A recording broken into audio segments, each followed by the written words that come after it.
Hey, it's Maria Pasci from OnThisIsland.com and I'm here with Sander van Doorn. Hi. Hi, how's it going? I'm good. So you had a gig last night? That's right. How did you think of the Cypro crowd? Phenomenal, it's such a dedicated crowd. A lot of flags and a lot of people writing down their tracks on paper, so the atmosphere was absolutely brilliant. Awesome. Glad you liked the Cypriot atmosphere. Absolutely. You have played at massive audiences in the past. What did you think of the compact beach vibe you had last night? It's great to do. You have two things. You have the smaller events and the big events. And for instance, today I'm playing Sensation over in London, which is like 20,000 people. It's an adrenaline kick. You're playing in front of a lot of people. But the smaller events are also really good because you're more intimate with your crowd. After your set you can go into the crowd, and have pictures, and especially with the Cyprus crowd, they're so giving and so friendly. So I think it adds a little bit more intimacy to it. Cool. So you have been producing from as far back as 2004, and you have collaborated with top-name DJs and producers. If you could pick any artist you can collaborate with, dead or alive, which one would you choose and why? Well, that I would say Jim Morrison. I've always been a big fan of the Doors, and obviously that's never going to happen. But he has a way of approaching music. He had a way, which is very unique because he could do concerts where he was playing the song and all of a sudden the song would last for 20 minutes and he would just go on and on. So I think he was a very unique artist. When it comes to artists that are still alive, I would still love to work with Moby. I think he's brilliant, and he always changes his sound. He has this very unique, distinct sound as well. So Moby, besides that with bands like Radiohead, or Sigur Rós, Jansi, all those kind of bands. Definitely. Very interesting. Yeah. I bet the music would be fascinating coming from such different... Well, the great thing is that from the whole rock background, you can get a lot of great chords that you can translate into dance music. I did a remix for The Killers a few years ago, and I kind of discovered, the way they use certain sounds, you can really translate that into a dance track, and it really works on the dance floor. So, yeah, it's a very nice combination. Should we be expecting something of that sort? Well, I actually just finished my artist album, which is going to be released over in September.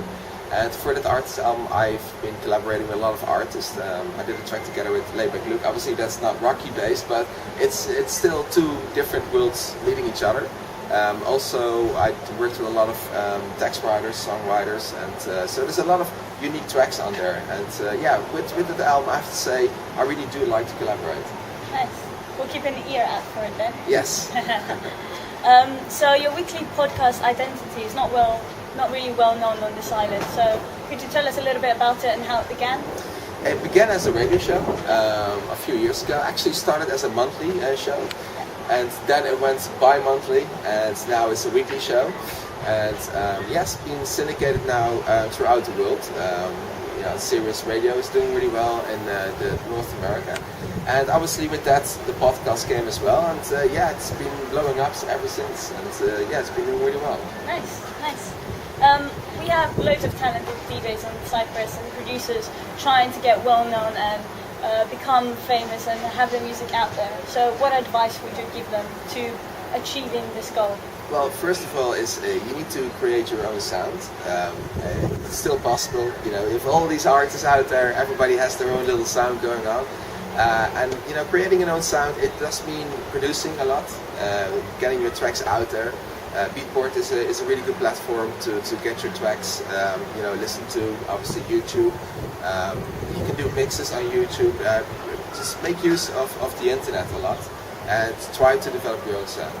So develop your own sound and use the social media to get it out there. And be very critical with your music. There's a lot of great artists, new artists popping up everywhere. With great music. So there's a lot of competition, but it's definitely still possible. Any new artists you have your eye on that just popped out? Well, I really like Alesso. He's been working a lot with the Swedish House Mafia these days. He's a very young kid. Obviously Avicii, all those kind of producers, they kind of showed up there a few years ago and been doing really well. Nicky Romero, I'm a big fan of. You and Oscan, it's so much new talent. It's great. It's actually very fascinating. All of them soaring out of the Facebook and YouTube and everywhere. Yeah, it's great. I think it's also part of the whole social media revolution. People can share music more easily. They have this wide variety of music to listen to.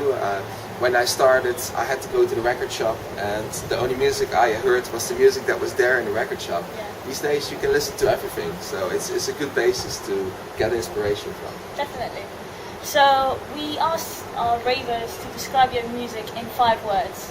Could you do the same? In 5 words, yes. I would say.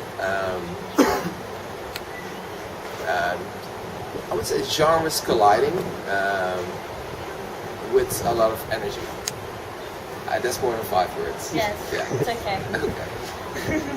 We'll accept it. Okay. We asked our ravers again to ask you some questions, so we picked the best ones for you. Okay. One of them is from Marin, who's asking, what is your favorite track you have ever produced, if you could only choose one? If I could only choose one, that's a very difficult question actually. For me, there's a few tracks that really I'm very proud of. One of those tracks is Adrenaline, Purple Haze. Coco, my new one, I'm very happy with as well, because there's a whole story behind that. I kind of made this lead sound, and I thought there was something missing, so I took a microphone and whistled the melody, and then used it in a synth, and that's how Coco originated. And I think that makes for me that track very unique. So definitely Coco. Riff is still one of my favorites, but I can't say this is my all-time favorite. I don't know. Okay, so how can you choose one of your babies, right? Exactly. Yeah. Okay, so we have another question from Jenny, who's asking, you went to a number of festivals this summer. Which one would you choose as the one to remember? Which was the most memorable for you? I would say Sensation Amsterdam was definitely one of the most memorable, because the Dutch crowd is a very difficult crowd, and especially when you're closing the arena, you've got a big challenge to get those people and make sure they stay in at the party. And they all did. It was full until the end, and the atmosphere was absolutely amazing. So yeah, that's definitely one of my favorites. And Lisa's asking, what inspires you when you produce your music? I think it's the music I listen to as a DJ that inspires me a lot. Obviously in the car I have the Cure, Radiohead, all these rock bands on, so it's a combination between those different tracks. Then again, I always start with an empty screen. I just start and do something and see what happens, and that's, I think, the best way to do it. Nice, awesome. Lastly, the question we received the most is, will you ever return to your initial style where you were a bit more hardcore with tracks like Reef and Grasshopper? Well, I never actually changed my style. That's the funny thing, is the music industry in itself evolved. My tracks evolved with that. I've got a new artist album which has tracks that are more riffy based. This is a new track called Track 12, because the album is called 11, which has 11 tracks.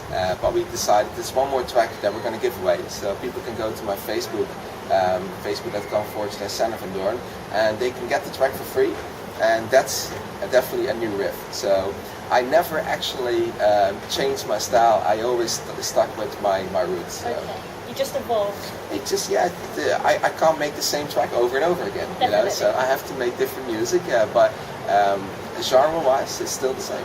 Awesome.